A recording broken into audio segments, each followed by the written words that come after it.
ஒரு நாளில் 24 மணி நேரம் எப்படி ஜெபிக்கிறது? நான் வேலைக்கு போகிறேன், எப்படி போகும்போது ஜெபம் பண்ணுங்க. ஆண்டவரே என் கூட வருகிறதற்காக ஸ்தோத்திரம், ஜெபம் பண்ணிட்டு போங்க.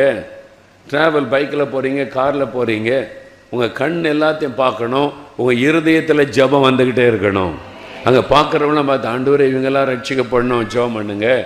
ஸ்கூல் ஸ்டூடெண்ட் ஸ்கூல் பஸ்ஸு போதா இந்த ஸ்கூல் பிள்ளைகள்லாம் ரட்சிக்கப்படணும் ஆண்டவரே ஒரு ஜெபம் பண்ணுங்க. காலேஜ் பஸ்ஸு போதா இந்த காலேஜில் உள்ள பிள்ளைங்கள்லாம் ரட்சிக்கப்படணும் ஆண்டவரே ஜெபம் பண்ணுங்க. ஒரு போலீஸ்காரனை பார்க்குறீங்க, இந்த போலீஸ்காரங்களாம் ரட்சிக்கப்படணும் ஆண்டவரே.